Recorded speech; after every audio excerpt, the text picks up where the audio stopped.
Hello বন্ধুরা, অর্চনাস কিচেনে তোমাদের সকলকে স্বাগত। আজ আমি আবার চলে আসলাম নতুন একটা রেসিপি নিয়ে। এই যে আমি কেটে রেখেছি উচ্ছে, আলু, পেঁয়াজ আর লঙ্কা একসঙ্গে কেটে ধুয়ে রেখে দিয়েছি জল ঝরিয়ে। কড়াইয়ে বসিয়ে দিলাম। কড়াই বসিয়ে দেওয়ার পরে কড়াইতে তেল দিয়ে দিলাম। তেলটা গরম হলেই আমি এর ভিতরে কেটে রাখা আলু, পেঁয়াজ, উচ্ছে আর লঙ্কাটা একসঙ্গে দিয়ে দেব। এভাবে আমি আস্তে আস্তে নেড়ে চেড়ে নেব। এটাকে নেড়ে চেড়ে নিয়ে ভাজতে থাকবো।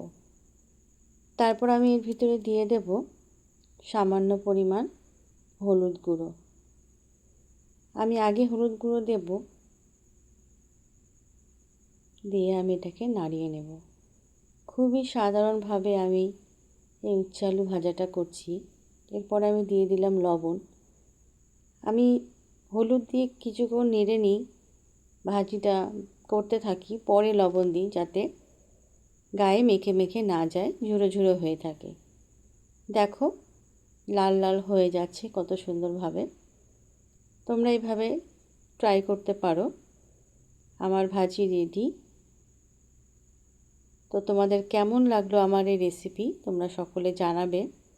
সকলে খুব সুস্থ থাকবে, ভালো থাকবে, সাবধানে থাকবে। আর ভালো লাগলে একটা লাইক, কমেন্ট আর শেয়ার আর সাবস্ক্রাইব করে দিও। আসছি নতুন একটা কোনো ভিডিও নিয়ে। আজকে পর্যন্ত